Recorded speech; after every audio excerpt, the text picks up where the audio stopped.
पितृपक्ष की कथा के अनुसार जोगे और भोगे दो भाई थे। दोनों अलग अलग रहते थे। जोगे धनी था और भोगे निर्धन था। दोनों में बहुत ही प्रेम था। जोगे की पत्नी को अपने धन का बहुत अभिमान था, लेकिन भोगे की पत्नी बहुत ही सरल हृदय की थी।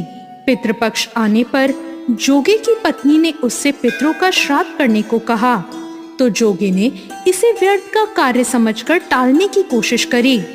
लेकिन उसकी पत्नी ने उससे कहा, यदि हम ऐसा नहीं करेंगे तो लोग बातें बनाएंगे और फिर अपने मायके वालों को दावत पर बुलाने और अपनी शान दिखाने का उसे ये उचित अवसर लगा। वो बोली, आप शायद मेरी परेशानी की वजह से ऐसा कह रहे हैं, लेकिन मुझे कोई परेशानी नहीं होगी।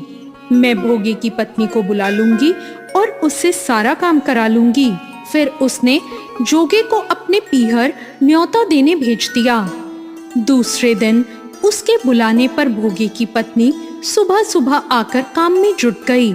उसने रसोई तैयार की, अनेक पकवान बनाए और सारा काम निपटाकर अपने घर आ गई।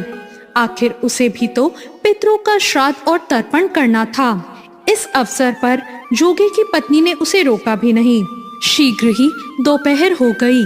पितृभूमि पर उतरे।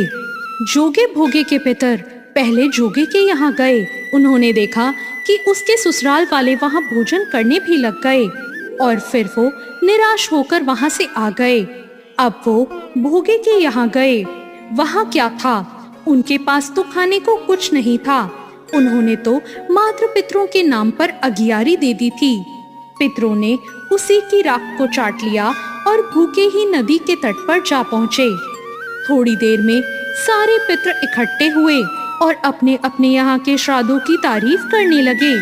जोगे भोगे के पितरों ने अपनी आपबीती सुनाई और फिर वो सोचने लगे, अगर भोगे समर्थ होता तो शायद उन्हें भूखा नहीं रहना पड़ता, मगर भोगे के यहाँ तो 2 वक्त की रोटी भी खाने को नहीं थी।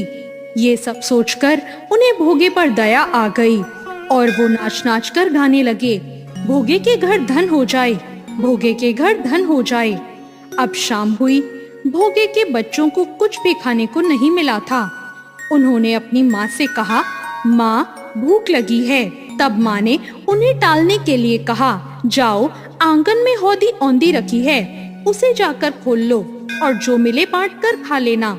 बच्चे वहाँ पहुँचे तो क्या देखते हैं कि हौदी तो मोहरों से भरी पड़ी है। वो दौड़े दौड़े माँ के पास पहुँचे और उसे सारी बात बताई। आंगन में आकर भोगे की पत्नी ने ये सब देखा तो वो भी हैरान हो गई। इस प्रकार भोगे भी धनी हो गया, मगर धन पाकर भी वो घमंडी नहीं हुआ। अब फिर पितृपक्ष आया। श्राद्ध के दिन भोगे की पत्नी ने बहुत से व्यंजन बनाए, ब्राह्मणों को बुलाकर श्राद्ध किया, भोजन कराया और दक्षिणा भी दी। जेठ जेठानी को सोने चांदी के बर्तनों में भोजन कराया। इससे पितृ बहुत प्रसन्न हुए और तृप्त हो गए। तो ये थी श्राद्ध पक्ष में सुनी जाने वाली जोगे भोगे की कथा। आपको आज की ये कथा कैसी लगी, कमेंट करके जरूर बताएं।